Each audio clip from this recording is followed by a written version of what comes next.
പടിഞ്ഞാറൻ ഓസ്ട്രേലിയയിലൂടെയുള്ള സഞ്ചാരം തുടരുകയാണ്. പെർത്ത് നഗരത്തിന്റെ പ്രാന്തഭാഗങ്ങളിലൂടെയാണ് യാത്ര. ഫ്രീമാൻഡിൽ എന്ന പഴയ നഗരഭാഗവും ഫ്രീമാൻഡിൽ പ്രിസണുമൊക്കെ കണ്ട ശേഷം നഗരത്തിലേക്ക് മടങ്ങുകയാണിപ്പോൾ. നഗരത്തിലെ ചില കാഴ്ചകൾ കണ്ട ശേഷം അവിടം കടന്ന് കിഴക്കോട്ട് യാത്ര ചെയ്യണം. കാറുകളുടെ ഷോറൂമുകൾ, വലിയ സൂപ്പർ മാർക്കറ്റുകൾ, മിറ്റ്സുബിഷിയുടെയും ഫോർഡിന്റെയും ഒക്കെ ഷോറൂമുകളുണ്ട്. ഷാജു, ഐൻസ്റ്റൈൻ എന്നീ സുഹൃത്തുക്കളാണ് എന്നെ രാവിലെ മുതൽ കാഴ്ചകളിലേക്ക് കൊണ്ടുപോകുന്നത്. പെർത്തിൽ 100 കണക്കിന് മലയാളി കുടുംബങ്ങളുണ്ട്. അതിൽ കോട്ടയം ജില്ലക്കാരാണ് ഇവർ രണ്ടുപേരും. ഇവിടെ ബണ്ണിങ്സ് വെയർഹൌസ് എന്ന ഒരു സ്ഥാപനം കാണാം. വീട്ടുപകരണങ്ങൾ മുതൽ വീടുണ്ടാക്കാനുള്ള വസ്തുക്കൾ വരെ ലഭിക്കുന്ന വമ്പനൊരു സ്ഥാപനമാണത്. മെഷീനുകൾ, ടൂളുകൾ, കൺസ്ട്രക്ഷൻ മെറ്റീരിയൽസ് തുടങ്ങി എന്തും ഏതും കിട്ടും ബണ്ണിങ്സിൽ. McDonald's outlet, Summit Home Group തുടങ്ങി പല പല സ്ഥാപനങ്ങൾ. ആൽഡി എന്നെഴുതിയ ഒരു ട്രക്ക് പോകുന്നത് കാണാം. അതൊരു സൂപ്പർ മാർക്കറ്റ് ചെയിനിന്റെ വണ്ടിയാണ്.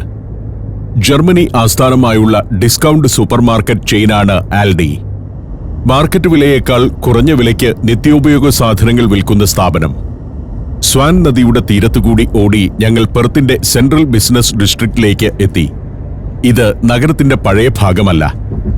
ആധുനിക കാലത്ത് വമ്പൻ കെട്ടിടങ്ങളോടെ വികസിച്ചു വന്ന നഗരത്തിന്റെ പ്രധാന ബിസിനസ് കേന്ദ്രമാണ്. വമ്പൻ ഖനിക്കമ്പനികളുടെ ആസ്ഥാനങ്ങൾ, ബാങ്കുകളുടെയും മറ്റു കൊമേഴ്ഷ്യൽ സ്ഥാപനങ്ങളുടെയും കേന്ദ്ര ഓഫീസുകൾ എന്നിവയെല്ലാമുള്ള ഇടം. പടിഞ്ഞാറൻ ഓസ്ട്രേലിയയിൽ ഗോൾഡ് ബൂം ആരംഭിച്ച 19-ാം നൂറ്റാണ്ടിൽ തന്നെ പെർത്തിന്റെ ഈ ഭാഗം ഒരു ബിസിനസ് ഡിസ്ട്രിക്റ്റായി മാറിത്തുടങ്ങിയിരുന്നു. ഖനിക്കമ്പനികൾ പലതും തങ്ങളുടെ ഓഫീസുകൾ ഇവിടെ സ്ഥാപിച്ചതിലൂടെയായിരുന്നു തുടക്കം. 20-ാം നൂറ്റാണ്ടിന്റെ 2ാം പകുതിയിലാണ് പഴയ കെട്ടിടങ്ങൾ മിക്കതും പൊളിച്ചുമാറ്റി ഇന്ന് കാണും വിധമുള്ള ആകാശം മുട്ടുന്ന കെട്ടിടങ്ങൾ ഉയർന്നു തുടങ്ങിയത്. ഖനനമാണ് പെർത്ത് നഗരത്തിന്റെ സാമ്പത്തികമായ നട്ടെല്ല്. ഖനിക്കമ്പനികളും ഖനികളിൽ ജോലി ചെയ്യുന്നവരുടെ ഇൻവെസ്റ്റ്മെന്റും ഖനിക്കമ്പനികളുടെ സമ്പത്ത് കൈകാര്യം ചെയ്യുന്ന ബാങ്കുകളും മറ്റ് സാമ്പത്തിക സ്ഥാപനങ്ങളുമെല്ലാം ചേർന്നാണ് ഇവിടം ഒരു സാമ്പത്തിക കേന്ദ്രമാക്കി മാറ്റിയത്. വെസ്റ്റേൺ ഓസ്ട്രേലിയ എന്ന സംസ്ഥാനത്തെ മുൻപ് സിൻഡ്രല സ്റ്റേറ്റ് എന്നാണ് വിശേഷിപ്പിച്ചിരുന്നത്. ഓസ്ട്രേലിയൻ ഫെഡറൽ ഗവൺമെന്റിന് ഈ സംസ്ഥാനത്തോടുള്ള അവഗണനയായിരുന്നു അതിന് കാരണം. ഇവിടെ നിന്നും ഖനനം ചെയ്യുന്ന സ്വർണത്തിൽ നിന്നും മറ്റ് ഖനിജങ്ങളിൽ നിന്നുമുള്ള വരുമാനം ഫെഡറൽ ഗവൺമെന്റ് കൊണ്ടുപോകുന്നതായിരുന്നു പതിവ്. എന്നാൽ 21-ാം നൂറ്റാണ്ടിന്റെ തുടക്കത്തിൽ വെസ്റ്റേൺ ഓസ്ട്രേലിയ പ്രതികരിച്ചു തുടങ്ങി. ഇവിടെ നിന്ന് ലഭിക്കുന്ന സമ്പത്തിന്റെ വലിയൊരു ഭാഗം ഈ സ്റ്റേറ്റിൽ തന്നെ മുടക്കണം എന്നതായിരുന്നു ആവശ്യം. അത് ഫെഡറൽ ഗവൺമെന്റ് അംഗീകരിച്ചതോടെയാണ് പടിഞ്ഞാറൻ ഓസ്ട്രേലിയ അതിവേഗം വളരാൻ തുടങ്ങിയത്. അതിന്റെ തലസ്ഥാനമായ പെർത്തിലും ആ മാറ്റം പ്രതിഫലിച്ചു. 2018-ൽ വെസ്റ്റേൺ ഓസ്ട്രേലിയയ്ക്ക് കൂടുതൽ സാമ്പത്തിക നേട്ടം നൽകുന്ന ഒരു GST പരിഷ്കാരം വന്നു. അതിലൂടെ സ്വർണം ഉൾപ്പെടെയുള്ള ഖനിജങ്ങളിൽ നിന്നുള്ള വരുമാനത്തിന്റെ നല്ലൊരു ഭാഗവും ഈ സ്റ്റേറ്റിന് ലഭിക്കുന്നുണ്ട്. ഇപ്പോൾ ഞങ്ങൾ സെന്റ് ജോർജ് ടെറസ് എന്ന സ്ട്രീറ്റിലേക്കെത്തി. ഇടതുവശത്ത് കത്തീഡ്രൽ സ്ക്വയറാണ്. അവിടെ ചരിത്രമുള്ള കുറെ കെട്ടിടങ്ങൾ കാണാം.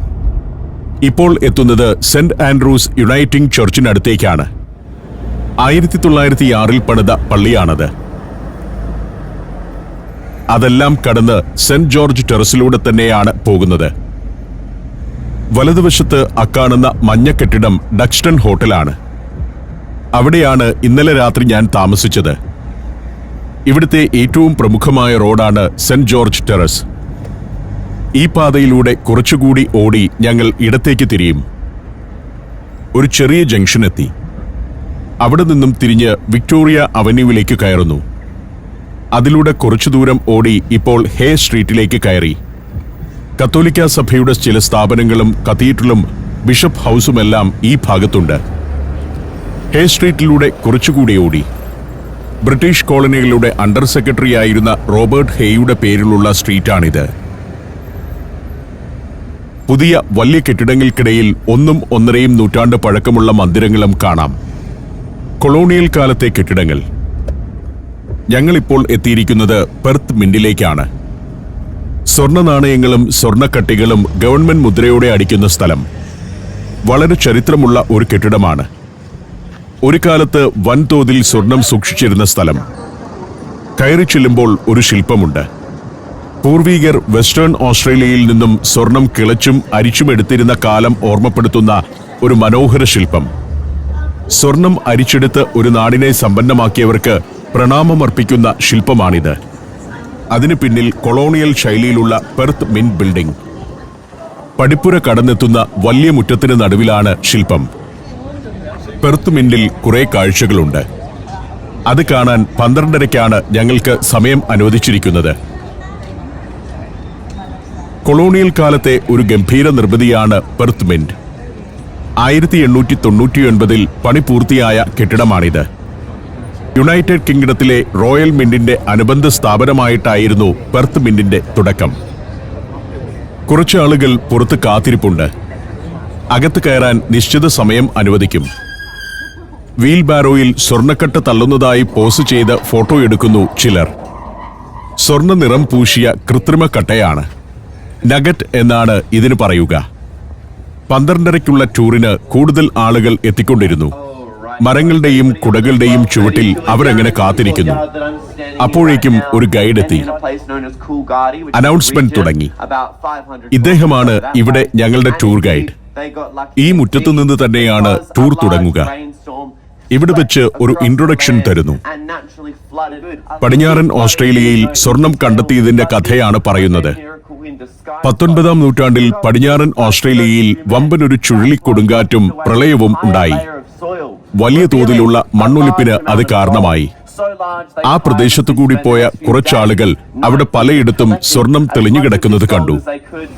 ആ കഥ പറഞ്ഞു തീർന്നപ്പോഴേക്കും മിന്റിന്റെ അകത്തെ കാഴ്ചകൾക്കുള്ള സമയമായി. പഴയകാലത്ത് മിന്റിനകത്ത് സ്വർണമൊരുക്കി കട്ടകളാക്കുകയും സ്വർണം കൊണ്ട് നാണയമടിക്കുകയുമെല്ലാമാണ് നടന്നിരുന്നത്. അതിൽ സ്വർണ്ണ നാണയം ഉണ്ടാക്കുന്നത് തന്നെയായിരുന്നു പ്രധാനം. ബ്രിട്ടീഷ് ഗവൺമെന്റിനു വേണ്ടി സ്വർണ്ണ നാണയം അടിച്ചിരുന്ന ഇടം. ഓസ്ട്രേലിയയിൽ തന്നെ ഏറ്റവും കൂടുതൽ ഗോൾഡ് കോയിൻ നിർമ്മിച്ച 2 മിന്റുകളിൽ ഒന്നാണിത്. സിഡ്നി മിന്റാണ് മറ്റൊന്ന്. പെർത്ത് മിന്റിന്റെ അകത്ത് കയറുമ്പോൾ ഞെട്ടിക്കുന്ന ഒരു കാഴ്ചയിലേക്കാണ് എത്തുന്നത്. ഞങ്ങൾ വലിയൊരു വട്ടമേശയ്ക്ക് ചുറ്റും നിന്നു. ഈ മേശ വലിയൊരു വോൾട്ടാണ്. അതിന്റെ മധ്യത്തിൽ വലിയൊരു ഗോൾഡ് കോയിൻ. അതിൽ ഒരു റെഡ് കങ്കാരുവിന്റെ ചിത്രമുണ്ട്. ആദ്യം അതിന്റെ പ്രാധാന്യം മനസ്സിലായില്ല. ഒരു ശില്പമെന്നേ തോന്നിയുള്ളൂ. പിന്നീട് ഗൈഡ് പറഞ്ഞപ്പോഴാണ് കാര്യം പിടികിട്ടിയത്. 99.99% ശുദ്ധമായ സ്വർണത്തിന്റെ ഒരൊറ്റ കട്ടിയാണിത്. ഇതിന്റെ ഭാരം എത്രയാണെന്നറിയാമോ? 1 ടൺ. കൃത്യമായി പറഞ്ഞാൽ 1012 കിലോഗ്രാം. ലോകത്തെ ഏറ്റവും വലുതും ഏറ്റവും ഭാരമുള്ളതും ഏറ്റവും മൂല്യമുള്ളതുമായ ഗോൾഡ് കോയിൻ. ഈ ഗോൾഡ് കോയിൻ എങ്ങനെയാണ് ഉണ്ടാക്കിയതെന്നതിന്റെ ചരിത്രം വിവരിക്കുന്ന ദൃശ്യങ്ങൾ ഇവിടെയുണ്ട്. ഒരു വീഡിയോ ഡെമോൺസ്ട്രേഷൻ. ഭീമാകാരമുള്ള മോൾഡിലേക്ക് 1 ടൺ സ്വർണം ഒരുമിച്ച് ഉരുക്കി ഒഴിച്ചാണ് ഇത് നിർമ്മിച്ചത്. അത് തണുത്ത ശേഷം പോളിഷ് ചെയ്ത് പ്രദർശനത്തിന് ഒരുക്കുകയായിരുന്നു. ഇതാണ് ലോകത്തെ ഏറ്റവും വലിയ സ്വർണ്ണ നാണയം. ഇതിങ്ങ് കിട്ടിയാൽ നമ്മുടെ സംസ്ഥാനം തന്നെ രക്ഷപ്പെടും. 80 സെന്റിമീറ്റർ വ്യാസവും 12 സെന്റിമീറ്റർ ഘനവുമുള്ള സ്വർണ്ണ കോയിനാണ്. ഒരു ഭാഗത്ത് എലിസബത്ത് സെക്കൻഡ് രാജ്ഞിയുടെ ശിരസ്. ഈ നാണയമുണ്ടാക്കുന്ന കാലത്ത് ബ്രിട്ടന്റെയും ഓസ്ട്രേലിയയുടെയും രാജ്ഞി എലിസബത്ത് ആയിരുന്നു. മറുവശത്ത് ഓസ്ട്രേലിയയുടെ പ്രതീകമായ കങ്കാരു. ഇതിരിക്കുന്നത് ഒരു നിലവറയുടെ മുകളിലാണ്. ഷോ കഴിയുമ്പോൾ 1 ടൺ സ്വർണ്ണ നാണയം താഴേക്ക് പോവുകയും മുകളിലുള്ള പലകകൾ അടയുകയും ചെയ്യും. അത് കണ്ട ശേഷം ഞങ്ങൾ അകത്തേക്ക് നടന്നു. അകത്ത് പല വലിപ്പത്തിലുള്ള സ്വർണ്ണക്കട്ടകൾ ഇങ്ങനെ പ്രദർശിപ്പിച്ചിട്ടുണ്ട്. ഖനിപ്രദേശങ്ങളിലെ മണ്ണിൽ നിന്ന് കിട്ടിയ ഗോൾഡ് നഗറ്റ്സ്. കിങ് ഹെൻറി എന്ന് പേരിട്ടിരിക്കുന്ന സ്വർണ്ണക്കട്ടിയാണിത്. 2018-ൽ ഒരു ഖനിയിൽ നിന്ന് കിട്ടിയതാണ് 93 കിലോ സ്വർണം അടങ്ങിയ കിങ് ഹെൻറിയെ. പടിഞ്ഞാറൻ ഓസ്ട്രേലിയയിലെ ഗോൾഡ് റഷിന്റെ കാലത്ത് ഈ രൂപത്തിലുള്ള സ്വർണം ധാരാളം പേർക്ക് മണ്ണിൽ നിന്നും കിട്ടിയിരുന്നു. ഇപ്പോഴും അത്തരം സ്വർണ്ണക്കട്ടികൾ തേടി ആളുകൾ പടിഞ്ഞാറൻ ഓസ്ട്രേലിയയുടെ വനങ്ങളിലൂടെയും വിജനതകളിലൂടെയും നടക്കുന്നു. പഴയ കമ്മട്ടമാണിത്. അലൂമിനിയത്തിന്റെയോ വെള്ളിയുടെയോ ഒരു തകിട് കഷ്ണം ഇട്ടുകൊടുത്താൽ അതുകൊണ്ട് നാണയമടിച്ച് പുറത്തുവരും. പെർത്ത് മിന്റിന്റെ ഓർമ്മയ്ക്കായി ഇങ്ങനെ നമുക്ക് തന്നെ നാണയം അടിച്ചെടുക്കാം. അലൂമിനിയത്തിന്റെ ഒരു കഷ്ണം ഇവിടെ നിന്നെടുത്ത് നമുക്കും നാണയമടിക്കാം. എല്ലാവരും ഒരു സ്മരണിക പോലെ അത് എടുത്തുകൊണ്ട് പോകുന്നുണ്ട്. പണ്ട് ഇതിൽ സ്വർണമാണ് ഇട്ടിരുന്നതെന്ന് ഓർക്കണം. അത് പഞ്ച് ചെയ്ത് സ്വർണ്ണ നാണയമായി വന്നിരുന്നു. ഓസ്ട്രേലിയയുടെ ഔദ്യോഗിക മുദ്രകളും ചരിത്രമന്ദിരങ്ങളുടെ ചിത്രവും നാണയത്തിന്റെ ഇരുഭാഗത്തും പഞ്ച് ചെയ്തിട്ടുണ്ടാവും. ആളുകൾ നാണയമടിക്കാനായി മിന്റിനു മുന്നിൽ ക്യൂ നിൽക്കുന്നു. മധ്യപ്രദേശ്, ആൻഡമാൻ, ലക്നൗ, ബറോഡ, നാഷിക്, ഡൽഹി, ആഗ്ര, ഗോളിയോർ. സഞ്ചാരം പെൻഡ്രൈവ് വോള്യം നമ്പർ 22. ഫുൾ HD-യിലുള്ള ഈ അപൂർവ ദൃശ്യയാത്രാ വിവരണ ശേഖരം സ്വന്തമാക്കാൻ സഞ്ചാരം എന്ന് SMS ചെയ്യൂ. ഫോൺ 9995444222. ഞങ്ങൾ അവിടെ നിന്ന് അടുത്ത ഹാളിലേക്ക് നടന്നു. സ്വർണം ഉരുക്കുന്ന പ്രക്രിയ കാണിച്ചു തരുന്ന ഒരു ഹാളാണിത്. ഒരു ഗാലറിയുണ്ട്, അവിടെ ഇരിക്കാം. പഴയ ഒരു ഫാക്ടറി പോലുണ്ട് ഹാൾ. പെർത്ത് മിന്റിൽ ഇപ്പോഴും വ്യാവസായിക അടിസ്ഥാനത്തിലുള്ള സ്വർണ്ണമുരുക്കലും കട്ടികളാക്കലുമൊക്കെ നടക്കുന്നുണ്ട്. 1899 പ്രവർത്തനം ആരംഭിച്ചതാണ് മിന്റ്. 2003 പെർത്ത് മിന്റിനെ വിപുലമായ തോതിൽ ഒന്ന് നവീകരിച്ചിരുന്നു. ഈ പഴയ കെട്ടിടം ടൂറിസം ആക്ടിവിറ്റികൾക്കായി മാറ്റിയിട്ടുണ്ടെങ്കിലും യഥാർത്ഥ മിന്റിന്റെ പ്രവർത്തനത്തിനായി ഇതിന്റെ തൊട്ടടുത്ത് തന്നെ മറ്റൊരു വലിയ കെട്ടിടം പണിതിട്ടുണ്ട്. മിന്റിനെ കുറിച്ചുള്ള ഒരു ഇൻട്രഡക്ഷൻ ഗൈഡ് തരുന്നു.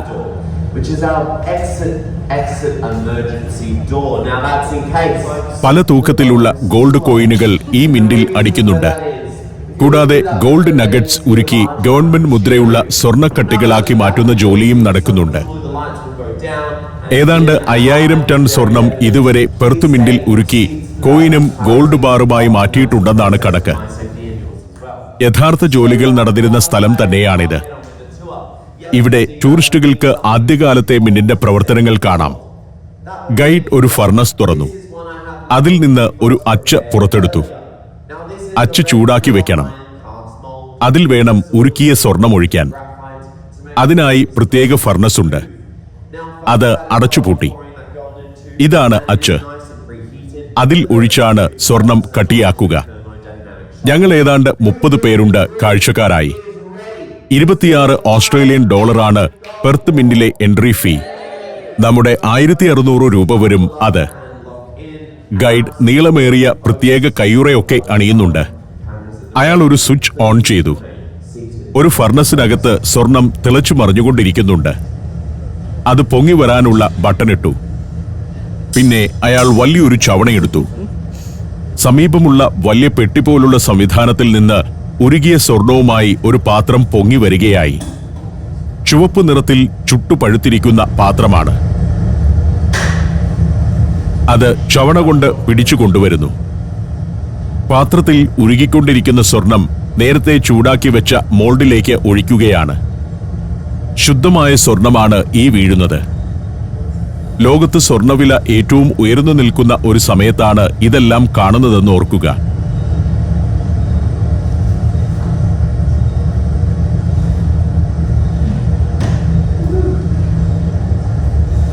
പാത്രം യഥാസ്ഥാനത്ത് കൊണ്ടുചെന്നു വെച്ചു.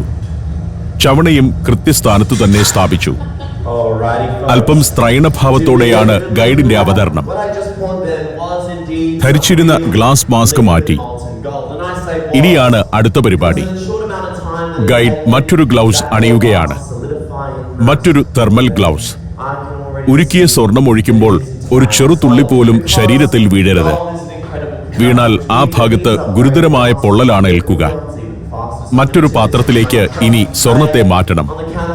മോൾഡിൽ കിടന്ന് കുറച്ചു സമയം കൊണ്ട് തന്നെ തിളച്ച സ്വർണം കട്ടയായിട്ടുണ്ട്. മറിച്ചിട്ടപ്പോൾ അത് ചുവന്ന ഒരു ബാറായി കഴിഞ്ഞു. 5 കിലോയുള്ള ഒരു സ്വർണ്ണക്കട്ട. അതിപ്പോഴും ചുട്ടുപഴുത്തിരിക്കുകയാണ്.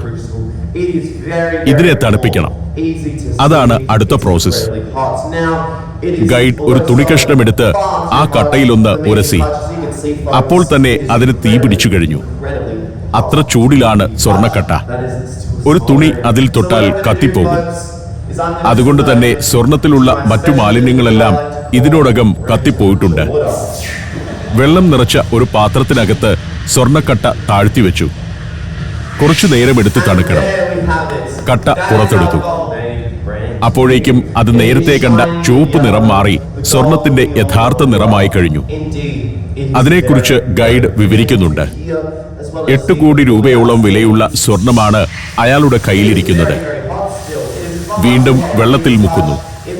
ഇപ്പോഴും ആവി പൊങ്ങുന്നുണ്ട്. അത്ര ചൂടാണ് അതിന്. പടിഞ്ഞാറൻ ഓസ്ട്രേലിയയുടെ സ്വർണ്ണപ്പെരുമ ലോകത്തിനു മുൻപിൽ അവതരിപ്പിക്കുക എന്ന ലക്ഷ്യത്തോടെയാണ് പെർത്ത് മിന്റിൽ 2004 ഇങ്ങനെയൊരു ഷോ ആരംഭിക്കുന്നത്. പെർത്തിന്റെ അഭിമാനമായ സ്ഥാപനമാണെങ്കിലും ചില വിവാദങ്ങളിലും ഈ മിന്റ് ചെന്നുപെട്ടിട്ടുണ്ട്. സ്വർണം കൊണ്ടുള്ള കളിയാണല്ലോ. സ്വർണ്ണക്കട്ട വീണ്ടും പുറത്തെടുത്തു. അത് തണുത്തു കഴിഞ്ഞു. ഗൈഡ് കൈകൊണ്ട് തന്നെ അതിൽ തൊട്ടു. ആൾ നിത്യാഭ്യാസിയാണല്ലോ. എത്ര സമയം കൊണ്ട് തണുക്കുമെന്നൊക്കെ ഇയാൾക്കറിയാം. സ്വർണ്ണക്കട്ട ഒരു തുണിയിൽ തുടച്ച് മിനുക്കിയെടുത്തു. യഥാർത്ഥമായ സ്വർണ്ണബാർ നിർമ്മിക്കുമ്പോൾ ഇങ്ങനെയുള്ള തുടക്കലും മിനുക്കലും ഒന്നും ഉണ്ടാവില്ല. അങ്ങനെ സ്വർണ്ണക്കട്ട റെഡി. അത് ഉയർത്തിക്കാട്ടി ഗൈഡ് ഒരു വിശദീകരണം തന്നു. ഇതാണ് 5 കിലോ സ്വർണം, 8 കോടിയുടെ മുതൽ. കാണികളിൽ നിന്നും അല്പം അകലം പാലിച്ചാണ് ഗൈഡ് നിൽക്കുന്നത്. മാത്രമല്ല, മുന്നിൽ ഗ്ലാസിന്റെ ഒരു പ്രൊട്ടക്ഷനുമുണ്ട്.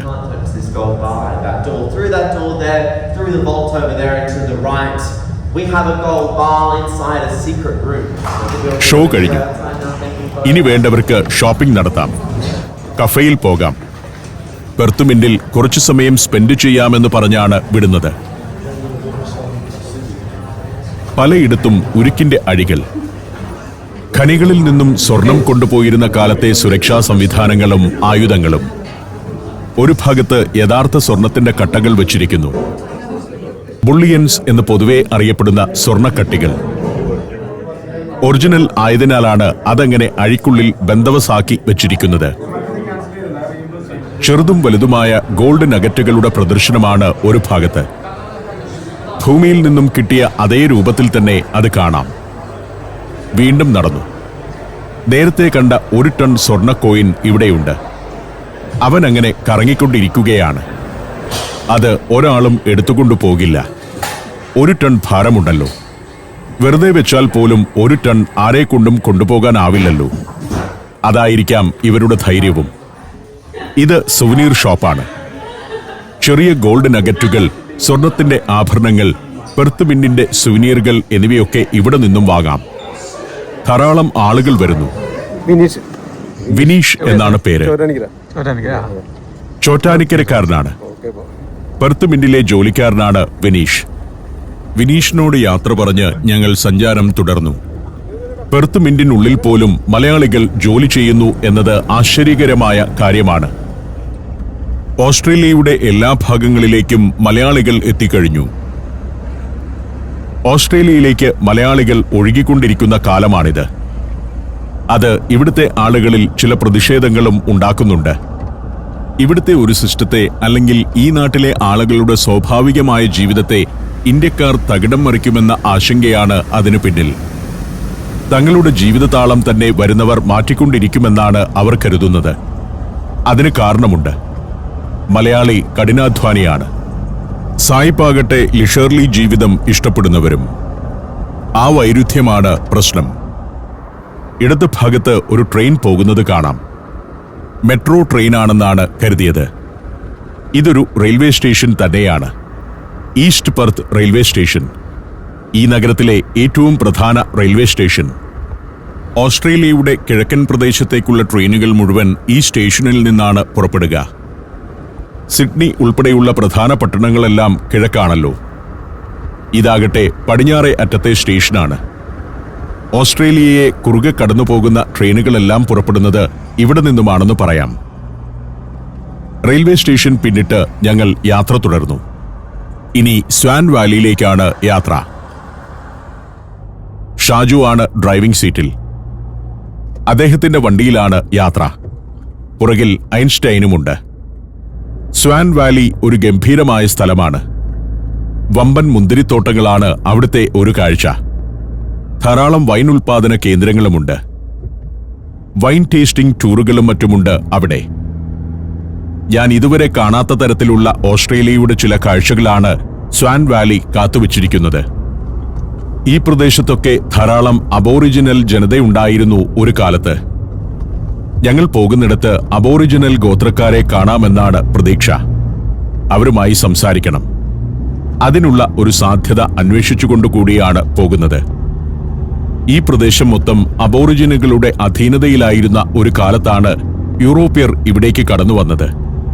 അവരിൽ ഭൂരിഭാഗത്തെയും യൂറോപ്യർ ഈ പ്രദേശത്തു നിന്നും തുരത്തുകയായിരുന്നു. കുറെ പേരെ കൊന്നുകളയുകയും ചെയ്തു. ഇപ്പോൾ പെർത്തിലാകെയുള്ള അബോറിജിനൽ വിഭാഗക്കാരുടെ എണ്ണം 42,000 വലതുവശത്ത് ഒരു ബുദ്ധിസ്റ്റ് ക്ഷേത്രം കാണാം. ടിബറ്റുകാരും നേപ്പാളികളും ചൈനക്കാരും തായ്ലൻഡുകാരും ഒക്കെയുണ്ട് പെർത്തിൽ. പെർത്തിന്റെ വ്യത്യസ്തമായ കാഴ്ചകളിലൂടെ ഞങ്ങൾ നഗരത്തിന് പുറത്തേക്കുള്ള സഞ്ചാരം തുടർന്നു.